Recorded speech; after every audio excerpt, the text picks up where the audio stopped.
Jared, as should everybody else in the Trump administration who has met with the Russians, who has even looked at a Russian. All of their shit should be taken away, and they should be roughed up by the cops. Not because this is what I believe should be done, but this is what they believe should be done to suspects. Exactly. To people who have not been convicted of a crime, to people who are merely suspected of crimes. Mm-hmm.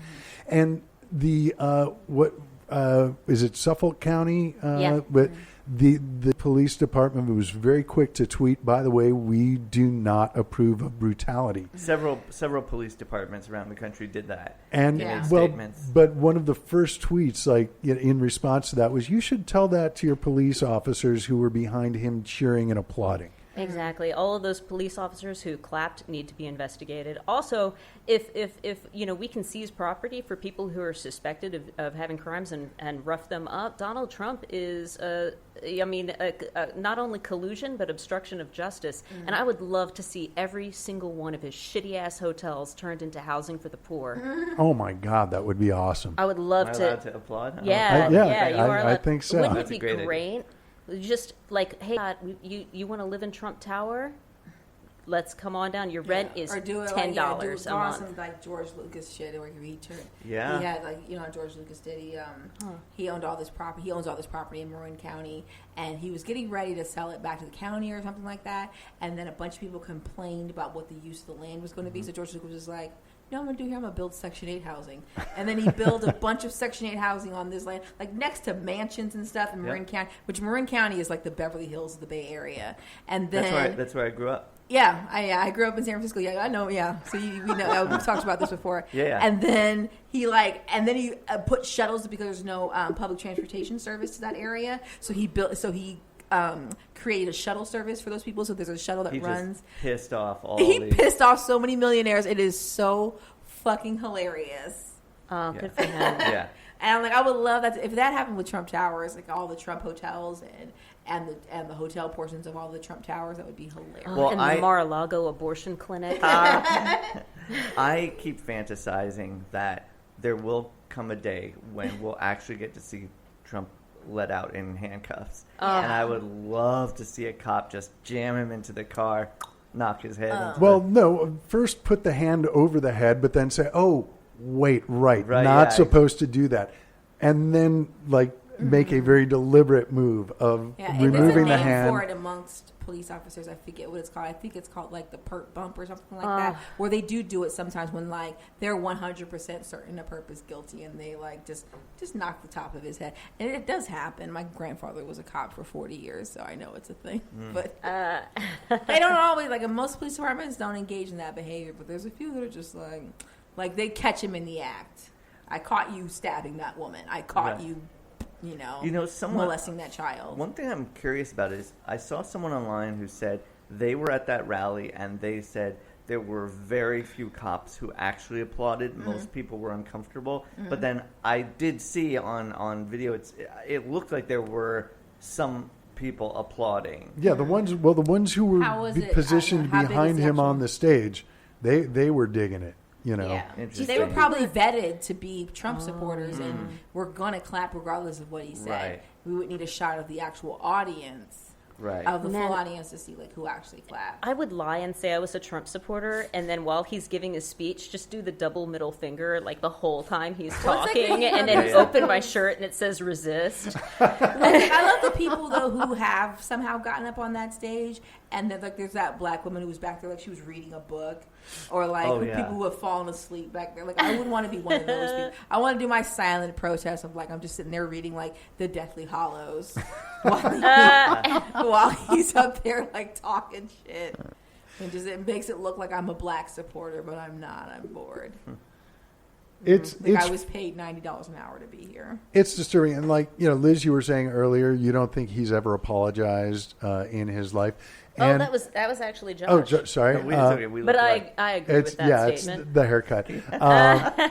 But the head of the Boy Scouts apologized for and that's one of the things. And again, getting into that cognitive dissonance that just doesn't allow me to think of his base as not stupid is at the Boy Scout Jamboree, when he opens up with, it's the Boy Scouts, who wants to talk about politics? And then he talks about nothing but politics. And he also talks about like how you should bang bitches and shit. Like, Yeah. Let me tell you, happened on that yacht. yeah, like gross. It was really, really icky.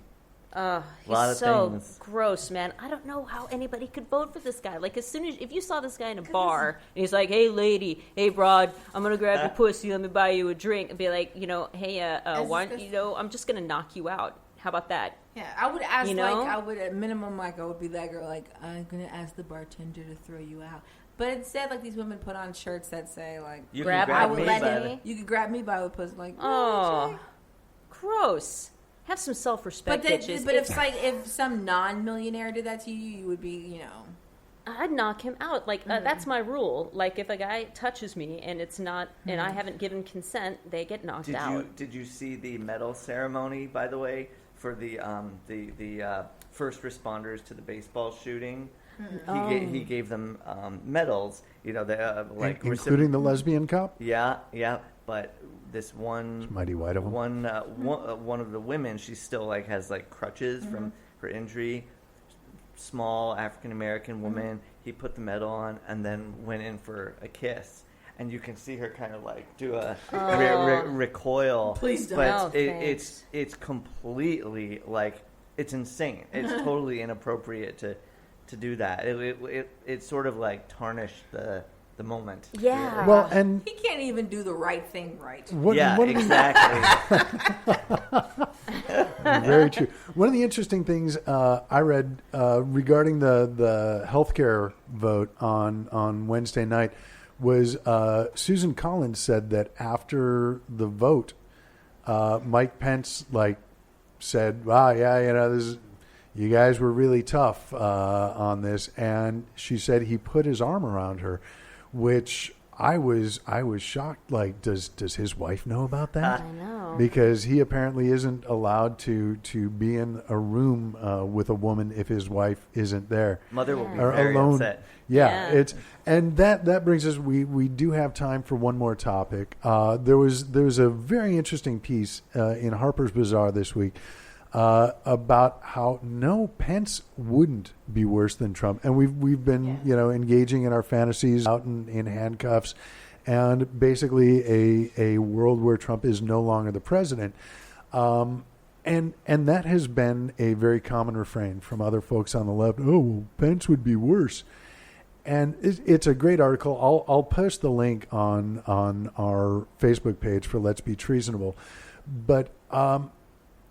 This is one of the things, and we got into we didn't have time to get into an argument about this on the show last week because we got into a whole, but the whole notion that, Pence would be worse just reminds me so much of the arguments I had with Bernie Bros. And as always, I do need to qualify that. I'm not talking about all Bernie supporters because I supported him through the primaries.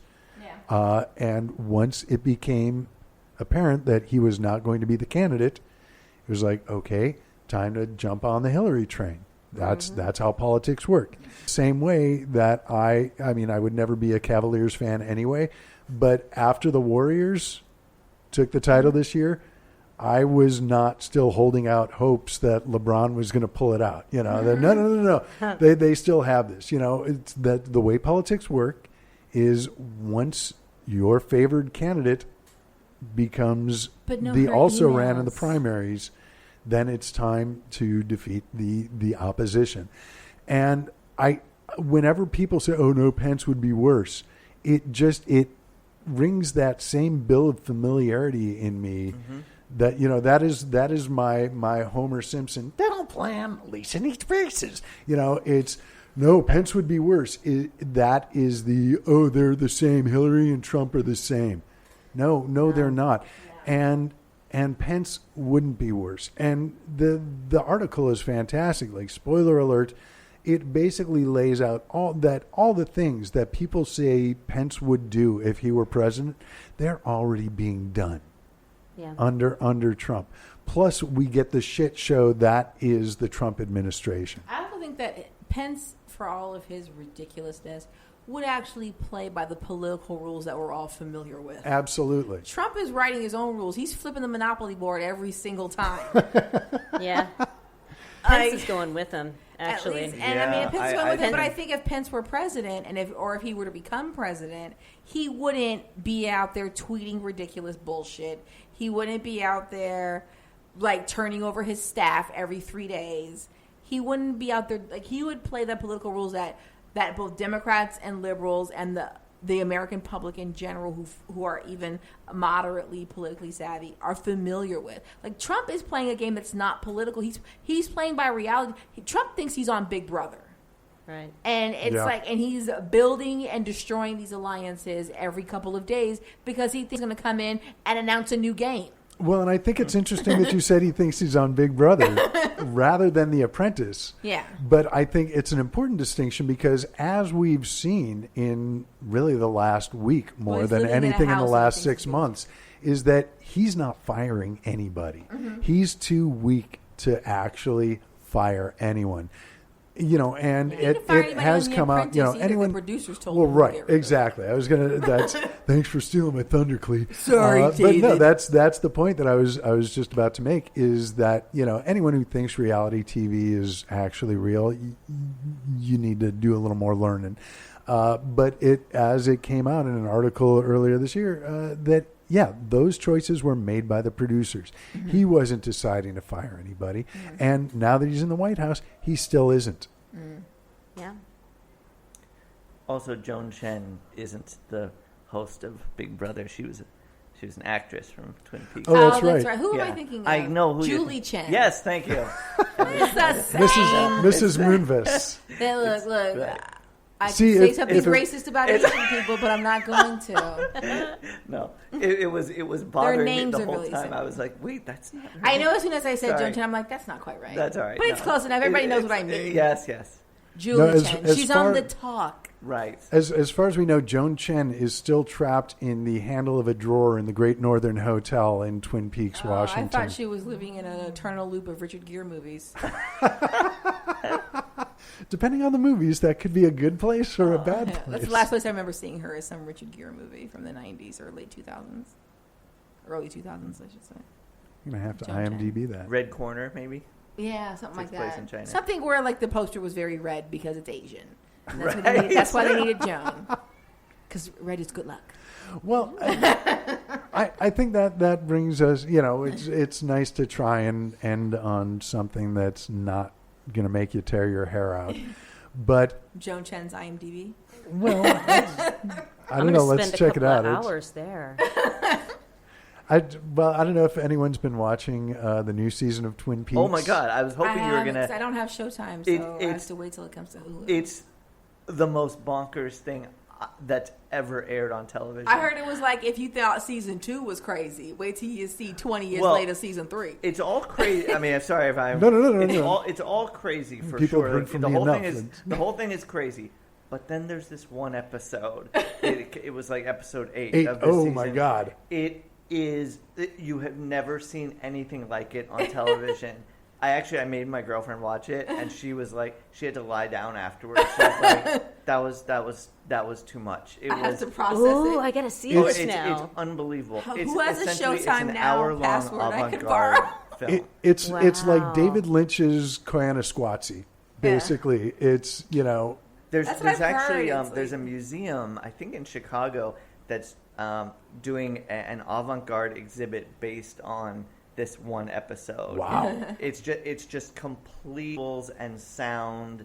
It has no connection or very it tenuous. really does though. It's very tenuous, but it's mostly just an experience. It's like I was thinking Showtime executives who were watching this for the first time must have been like, Jesus fucking Christ. What did we do? And it was probably too late for them to do anything about it. They just had to screen it, and we're just like, I can't believe we gave him money for this. Yeah.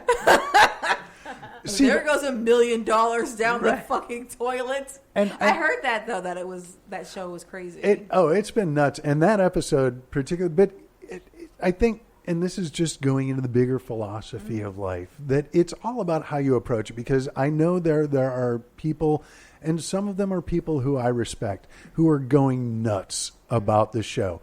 And